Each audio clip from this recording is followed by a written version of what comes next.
SkillFlow, benchmarking lifelong skill discovery and evolution for autonomous agents. Today on AI Paper Podcast, we are examining a really fundamental question for ML engineers and AI researchers. Can autonomous agents actually learn and maintain reusable skills over time, or do they just, blindly accumulate junk code? Right, and to figure that out, we are looking at the SkillFlow benchmark. It's this massive test, 166 multi-step tasks across 20 different domains, and it's specifically designed to test an agentic lifelong learning protocol. And the setup is brutal. Agents start with literally zero skills. They solve a task, get feedback, and then they have to patch their own skill library. Exactly, and the capability gap this reveals in frontier models is just massive. Strong models like Claude Opus 4.6, they saw an 8.4-point jump in task success by evolving skills. But crucially, several models, we're talking about Quencoder and Minimax 2.7, they actually regressed. They got worse. Yeah, they got demonstrably worse. Yeah. Because generating a skill is easy for an LLM, but recognizing a flawed abstraction and repairing it, that is the true bottleneck. Okay, let's unpack this methodology because the short form summary is out of the way, but how did the researchers actually prove these findings? Like, what was the gauntlet these models had to run? Well, it's all built around that agentic lifelong learning protocol.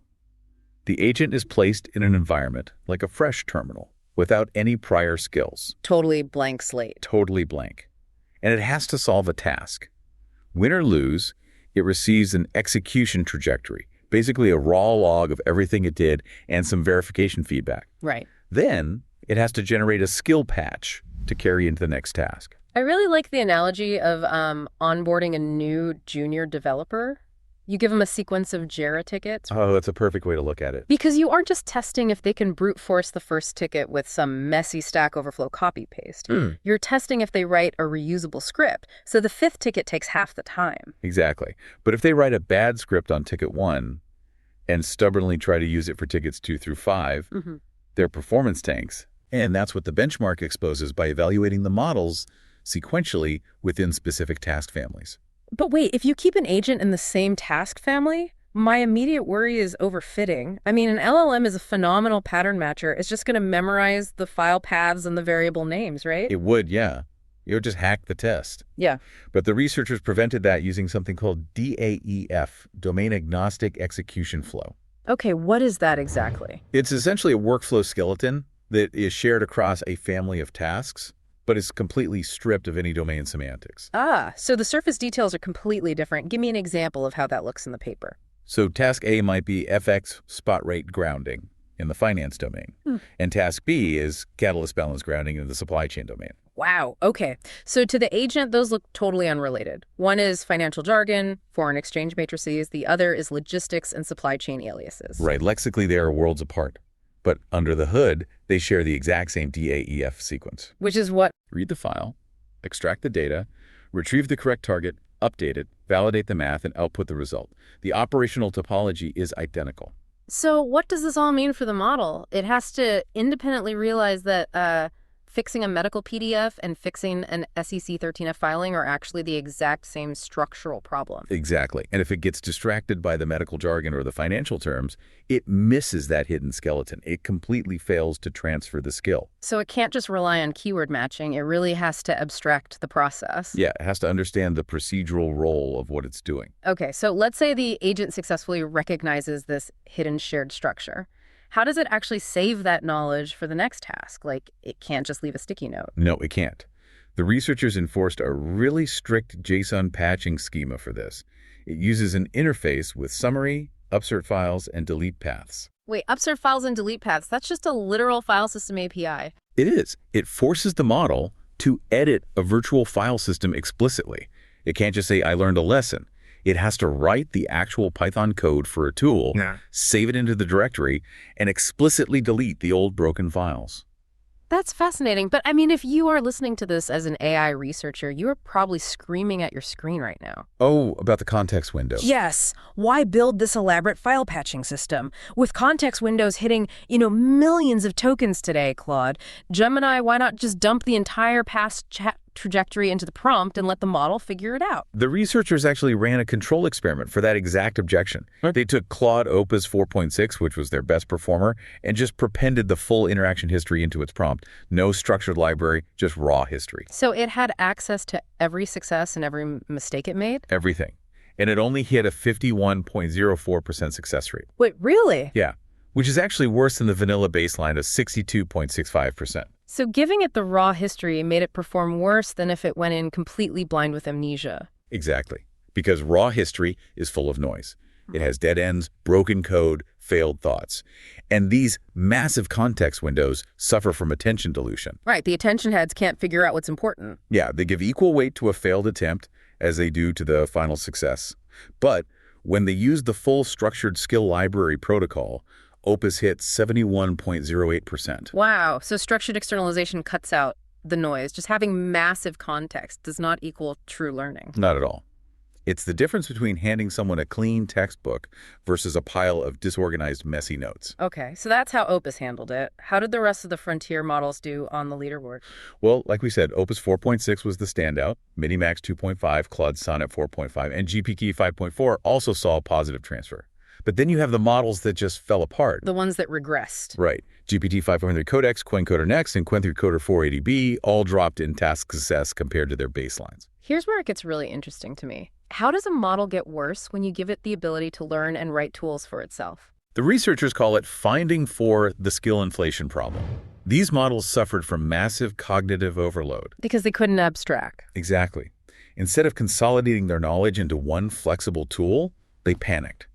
For every single task variant they saw, they generated a brand new hyper-specific file.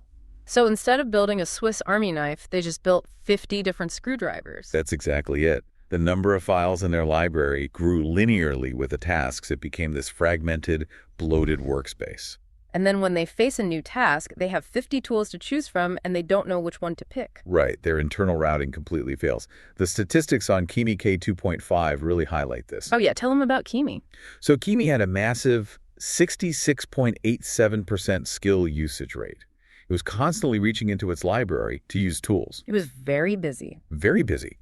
But its actual task success rate only went up by 0.60 points. Half a point. So high usage does not equal high utility. It's just spinning its wheels.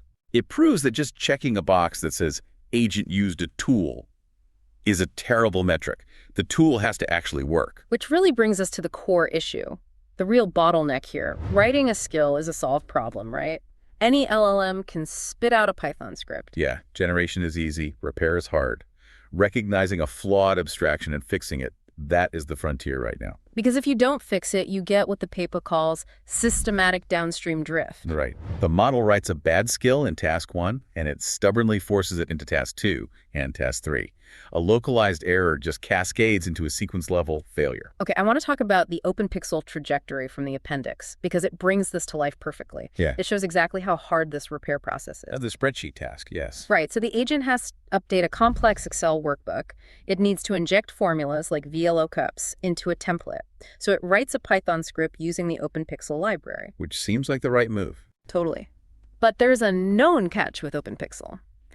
It writes the formula strings into the cells perfectly, but it does not evaluate them. It doesn't calculate the cached values. So when the verifier checks the math, it just sees none. Exactly. The verifier fails the agent. Now, a weaker model would just hallucinate a fix here or just give up. But the Claude agent actually deduces the problem.